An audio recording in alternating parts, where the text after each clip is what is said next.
ঢাকার পরেই চট্টগ্রাম এমন একটি গুরুত্বপূর্ণ শহর যেই জায়গায় যদি এই বাণিজ্যিক রাজধানীটিকে আন্দোলনের একটি গুরুত্বপূর্ণ ক্ষেত্র হিসেবে গড়ে না তোলা যেত তাহলে আসলে আন্দোলন সফল হওয়ার যে পথ সেই পথটি এত সহজ হতো না। এজন্য আমরা আমাদের জায়গা থেকে সকলের প্রতি এই কৃতজ্ঞতাটুকু প্রকাশ করি।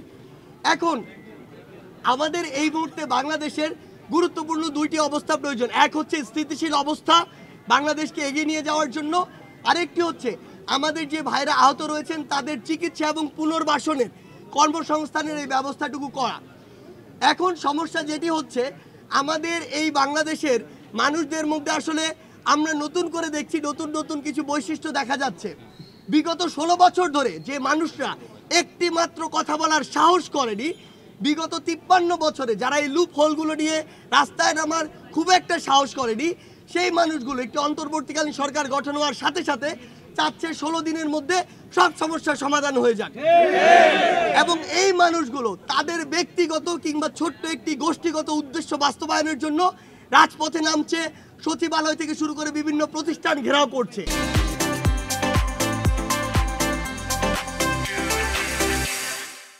আমরা মনে করি তারা যদি এই ধৈর্যটুকু না ধরে যে এত বড় একটা ক্ষতপূর্ণ রাষ্ট্রের সংশোধনের জন্য যে একটি সময় প্রয়োজন, সেই সময়টুকু না দিয়ে তারা যদি তাদের জায়গা থেকে এই ব্লকেটগুলো বিভিন্ন জায়গায় করে, তার মানে তারা রাষ্ট্রের স্থিতিশীল অবস্থা হওয়ার জন্য যে ফ্লোটি দরকার এই ফ্লোতে বাধা দিচ্ছে এবং তাদের অবশ্যই ভিন্ন কোনো উদ্দেশ্য রয়েছে। আমাদের জায়গা থেকে স্পষ্ট বার্তা, আমরা বৈষম্যের বিরুদ্ধে লড়াই শুরু করেছি। কোনো সিঙ্গেল বৈষম্য নয়, পুরো বাংলাদেশের সকল সেক্টরের সকল বৈষম্য। এখন এই 16 বছরে ফ্যাসিস্ট সরকার তো পুরো বাংলাদেশকে একটি করাপ্টেড বাংলাদেশে পরিণত করেছে। তার মানে আমরা যদি এগুলোতে কাজ করতে যাই, আমার ওই মাথা থেকে শুরু করে রুট পর্যন্ত যেতে তো সময় লাগবে। এখন মাথাগুলো শুরু হয়েছে, ধীরে ধীরে প্রত্যেকটি স্টেপে যাবে। কিন্তু আপনি যদি আজকে 20তম গ্রেডের একজন সরকারি কর্মকর্তা হয়ে মনে করেন আপনার সকল সুবিধা আজকেই আপনাকে বুঝে দিতে হবে, তাহলে অবশ্যই আপনি রাষ্ট্রকে বাধ্য করছেন, যেটা স্বৈরাচার শাসনের আরেকটি উদাহরণ। আমরা আমাদের জায়গা থেকে স্পষ্ট বলি, আপনি অন্তর্বর্তীকালীন সরকারকে সময় দিন এবং আপনি আপনার জায়গা থেকে দাবিটি জানান, আপনি সমালোচনা করুন, আপনি আমাদের কাছে আসুন। আমরা বড় বড় গোষ্ঠীগতভাবে অন্তর্বর্তীকালীন সরকার হোক, বৈষম্য বিরোধী ছাত্র আন্দোলন হোক, এই প্ল্যাটফর্মগুলোর সাথে আপনাদের বসার ব্যবস্থা করে দিব। তবে পূর্ব শর্ত হচ্ছে রাষ্ট্রকে মিনিমাম একটি স্থিতিশীল অবস্থা আসার জন্য অন্তত 3 থেকে 6 মাস আপনাদের অবশ্যই সময় দিতে হবে। এরপরে আরেকটি কথা আমাদের মিডিয়ার ভাই বোনদের উদ্দেশ্যে, সেটি হচ্ছে এতদিন আপনারা যে কথাগুলো আপনাদের বলা উচিত ছিল আপনারা এই কথাগুলো বলতে পারেননি বা বলতে দেওয়া হয়নি, এটিই সত্য। কিন্তু এখন আপনাদের উপরে এই দায়িত্বটি এসেছে যে সত্যি যে বিষয়গুলো ছিল, যে ঘটনাগুলো দেখেছেন প্রকাশ করতে পারেননি, সেগুলো আপনার প্রকাশ করতে হবে, এটি আপনার দায়বদ্ধতা।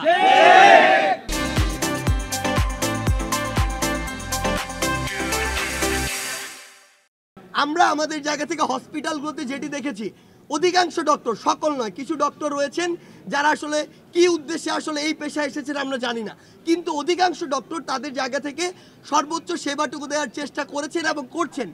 আবার রোগীরাও তাদের জায়গা থেকে সর্বোচ্চ সেবা পাওয়ার চেষ্টা করছে। কিন্তু প্রত্যেকটি হসপিটালে বিগত 16 বছরে সিন্ডিকেট নামধারী মধ্যস্বত্বভোগী কিছু রক্তচোষা মানুষ তৈরি হয়েছে। এই মানুষগুলোকে আমরা হুঁশিয়ার করে দিতে চাই, একজন রোগী সংকটকালীন মুহূর্তে হসপিটালে আসে, তাদেরকে নিয়ে আপনারা যে ব্যবসাগুলো শুরু করেছেন এগুলো বন্ধ করতে হবে। আপনারা আপনাদের এই টাকা খাওয়ার, মানুষকে জিম্মি করার যে ব্যবসা, সেই ব্যবসা যদি বন্ধ না করেন তাহলে আপনার সিন্ডিকেট কিভাবে উৎখাত করতে হয় সেটা ছাত্র সমাজ খুব ভালো করে জানে। একটা জিনিস মাথায় ঢুকায় রাখবেন, যেই ছাত্র জনতা ঐক্যবদ্ধ হয়ে 16 বছরের ফ্যাসিস্ট সরকারকে দেশ থেকে হটাতে পারে, আপনাদেরকে এই সিন্ডিকেটকে, মানুষের রক্তচোষা সিন্ডিকেটকে হটাতে তাদের কয়েক মিনিটও লাগবে না।